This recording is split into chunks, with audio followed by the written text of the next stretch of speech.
saya lanjut sedikit ke lie detector ya, ahli ya. Dalam praktik peradilan kita, terjadi banyak disparitas penggunaan lie detector. Dalam kasus tertentu, jaksa menggunakan kalau dianggap lie detector ini menguntungkan.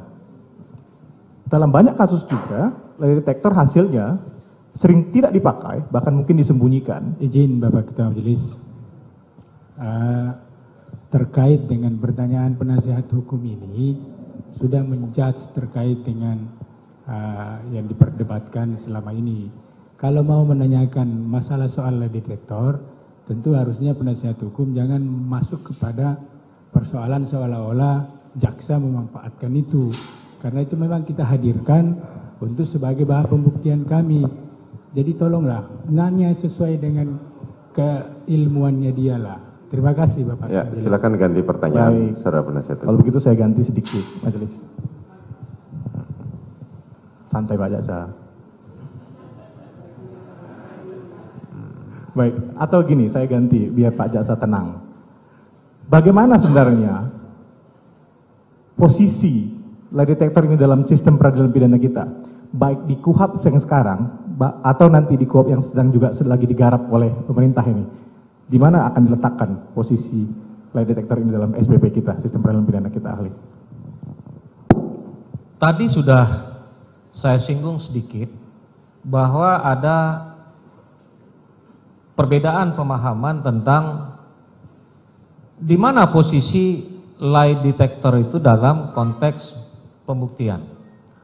Ada yang menyebut lie detector itu adalah alat bukti, ada yang menyebut dia adalah barang bukti. Tapi kalau ditanya ke saya, menurut pendapat saya, lie detector itu hanyalah semacam instrumen atau sarana yang digunakan oleh penyidik untuk membuat terang sebuah perkara pidana. Jadi hanya semacam alat bantu bagi penegak hukum untuk membuat terang sebuah tindak pidana, dan dia tidak menjadi alat bukti. Akan tetapi pada ketika hasil dari proses lie detector itu disampaikan dalam forum persidangan oleh ahlinya, maka dia akan menjadi alat bukti dalam bentuk keterangan ahli, orang ahli. Tapi kalau hanya sekedar lie detectornya itu, saya kira itu adalah alat bantu bagi penyidik untuk mengungkap sebuah perkara pidana. Baik, saya lanjutkan sedikit.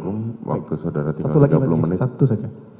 Tadi disebutkan oleh rekan saya, pengaturan mengenai lie detector ada di Perkapolri gitu ya, meskipun tidak diatur di level setingkat undang-undang. Apakah pengaturan mengenai penggunaan lie detector ini harus tetap ditaati oleh penyidik? Pertanyaannya adalah apakah Perkapolri itu, Perkap itu merupakan peraturan perundang-undangan apa tidak? Ya. Kalau dilihat dari posisinya, Perkap itu kan dimuat di Berita Negara Republik Indonesia, di Berita Negara. Oleh karena itu dia punya kekuatan mengikat. Berbeda dengan surat edaran itu hanya berlaku internal. Sementara peraturan itu berlaku secara internal dan secara eksternal. Jadi oleh karena itu Perkapolri itu adalah ketentuan yang mengikat. Baik, berarti harus ditaati gitu ya. Terima kasih sudah nonton. Jangan lupa like, subscribe, dan share ya.